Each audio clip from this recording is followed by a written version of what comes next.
एक बार किशोरी जी ठाकुर जी से बोली हम बंसी बजाएंगे। जो बोले आप बंसी मत बजाओ। बोले क्यों? बोले बजेगी नहीं आप। किशोरी जी बोली अच्छा हमसे नहीं बजेगी। ललता विशाखा तुरंत आ गई, ये पहले आ जाए लड़वे लाल जी थे। का कही तुमने?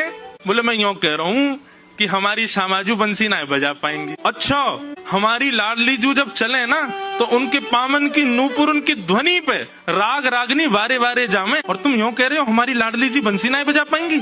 चलो जल्दी अपनी बंसी दो, हमारी किशोरी जी बजाएंगी। अरे मैं कोई किशोरी जी पे संशय ना कर रहा हूँ, किशोरी जी पे कोई आक्षेप ना कर रहा हूँ, वो साक्षात संगीत स्वरूपा है, पर मेरी बंसी जे ना बजा पाएंगी। ललिता जी बोली आज तो यही बंसी बजेगी, अब ही बजेगी और तुम्हारे सामने ही बजेगी, लाओ दो। ठाकुर जी बोले ना माननी बात, लो दे दो। हे लाडली जू आज दिखा दो यार, जो बहुत अपने आप को कुछ समझे बंसी बजावे और यूं सोचे कि या के आगे कोई ना, आज आप बजाए दो, नेक दिखाए दो, अपना स्वर लगाए दो, यही को मूर्छित कर दी हूँ बंसी बजाए के। ठाकुर जी खड़े, हाँ श्री जी बजाओ, हमारा तो सौभाग्य कि हमारी बंसी आपकी सेवा में, पर मैं फिर कह रहा हूँ जी बजेगी नहीं। किशोरी जी ने अपने अधर पर वेणु धारण करके अपनी कोमल उंगलियों से छिद्रों को आच्छादित किया और जैसे ही प्राण पिरोए बस हवा ही हवा निकले, स्वर नहीं निकले। ललिता विशाखा कह रही है अरे जल पिला गलो सुगो श्यामाजू को जल पिलाए दियो लेकिन बंसी नए बजे। ठाकुर जी मंद मंद मुस्कुरा रहे, अब मैं कह रहा हूँ नए बजेगी मुंह वापस कर दो। अरे श्यामाजू जी बहुत मायावी है,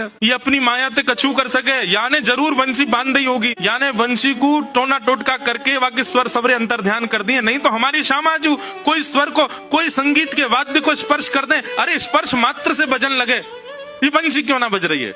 ठाकुर जी बोले पहले वंशी वापस करो फिर बताऊंगा। किशोरी जी ने वंशी वापस करी।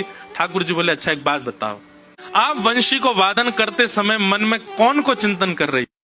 किशोरी जी बोली मैं तो कोई भी वाद्य बजाऊं आपको ही चिंतन करूं। बोले यही तो गलती कर रही हो, ये वंशी जो है ना हमारी अनन्य भक्त है। अनन्य को मतलब कहा होवे एक के अलावा दूसरे को ना भजे, और या वंशी में नित्य आपको ही चिंतन होवे, या वंशी में नित्य आपको स्मरण होवे, ये वंशी आपकी भक्ता है और आप या वंशी से मेरी भक्ति करोगी तो ये वंशी कैसे बजेगी। हे श्यामाजू आप नेत्र बंद करके अपनो ही चिंतन करो, मतलब अपने ही स्वरूप को ध्यान करो, जब आप अपनो ध्यान करोगी तब ये वंशी बजेगी, क्योंकि या वंशी में तो नित्य आपको ही गायन किया जाए। किशोरी जी ने अधर पर वंशी रख के जैसे स्वयं को स्मरण किया, अपने रूप नेत्र आदीन को स्मरण किया, अपनो ही स्मरण करके जैसे ही वंशी अधर पर धरी बिना फूंक के वंशी बजन लगी। किशोरी जी के नेत्र सजल है गए। आपकी या अनन्य प्रेम पे ही तो मेरा मन करे कि मैं वारी वारी जाऊं।